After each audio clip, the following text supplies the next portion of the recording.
जय माता दी। आप सभी को नवरात्रि के 5वें दिन की हार्दिक शुभकामनाएं।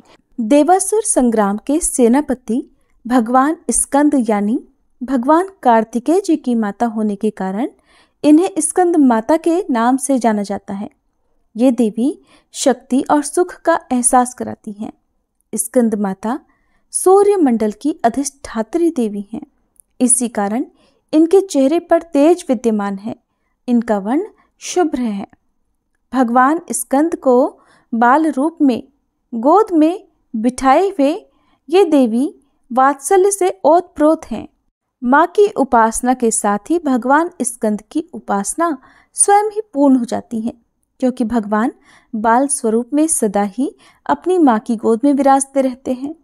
भव सागर के दुखों से मुक्ति पाने के लिए इससे दूसरा सुलभ साधन कोई नहीं है। स्कंद माता कमल के आसन पर विराजमान रहती हैं, इसलिए इन्हें पद्मासना देवी भी कहते हैं।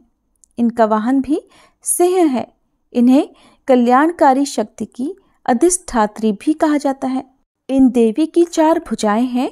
दाईं तरफ की ऊपर वाली भुजा से इन्होंने भगवान स्कंद को गोद में पकड़ा हुआ है।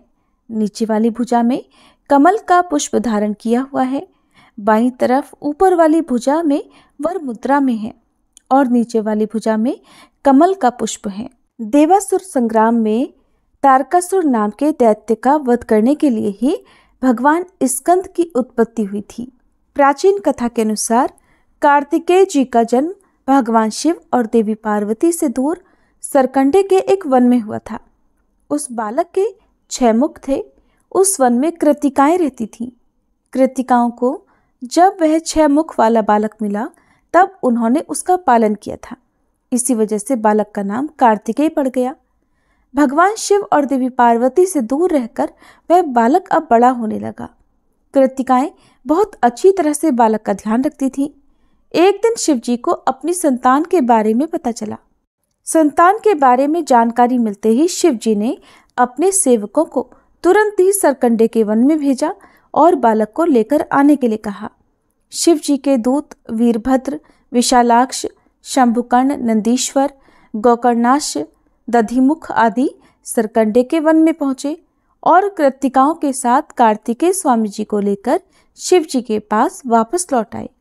कार्तिकेय जी कैलाश पर्वत पर पहुंचे तो सभी बहुत प्रसन्न हुए। शिव जी और देवी पार्वती ने बालक को गले से लगाया और उसे बताया कि तुम हमारी संतान हो। शिव जी पार्वती जी ने कार्तिकेय को परिवार का महत्व समझाया और परिवार के साथ ही समाज की भलाई के लिए काम करने की सीख दी। तब शिव जी ने कार्तिकेय जी से कहा कि तुम बहुत वीर हो, इसलिए पुत्र आज से तुम्हें देवताओं का सेनापति नियुक्त किया जा रहा है। उस समय तारकासुर नाम के दैत्य ने बड़ा आतंक मचा रखा था और उसे वरदान मिला हुआ था कि उसका वध भगवान शिव के पुत्र द्वारा ही होगा। जब कार्तिकेय जी देवताओं के सेनापति बने तब उन्होंने तारकासुर का वध किया था। माँ भगवती के स्कंद माता स्वरूप की असली पहचान उनके पुत्र स्कंद की वजह से ही है और संतानहीन दंपतियों को खास तौर पर आज के दिन स्कंद माता की पूजा अवश्य करनी चाहिए। स्कंद माता की कृपा से निसंतानों को संतान सुख मिलता है और संतान से जुड़ी समस्याएं भी दूर हो जाती हैं। माँ स्कंद माता का पूजा मंत्र: ओम देवी स्कंद माताय नमः। प्रार्थना: सिंहासन गता नित्यम पद्मांचित कर द्वया शुभदास्तु सदा देवी स्कंद माता यशस्विनी। माँ का स्तुति मंत्र: या देवी सर्वभूतेषु मा स्कंद माता रूपेण संस्थिता नमस्तस्यै नमस्तस्यै नमस्तस्यै नमो नमः। माँ की आरती: ओम जय स्कंद माता मैया, जय स्कंद माता परम सुखदाई मैया, तुमसे सुख आता। ओम जय स्कंद माता शक्ति स्वरूपा माता, मोक्ष भक्त पावे, द्वार तिहारे आवे, खाली नहीं जावे। ओम जय स्कंद माता। चार भुजाधारी माँ हस्त कमल सोहे, स्कंद संग में विराजे छवि अति मन मोहे। ओम जय स्कंद माता। पंचम नवरात्रि में ध्यान भक्त धरे, मन वांछित फल पावे कष्ट माँ दूर करे। ओम जय स्कंद माता।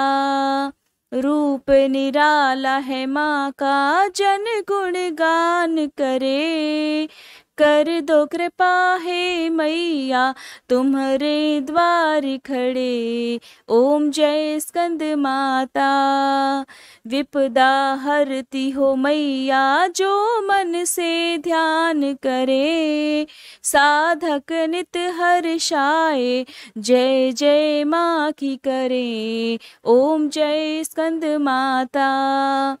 शिव योगी की शक्ति तुमको ही जग जाने, कार्तिकेय करे वंदन मैया ये जग माने। ओम जय स्कंद माता।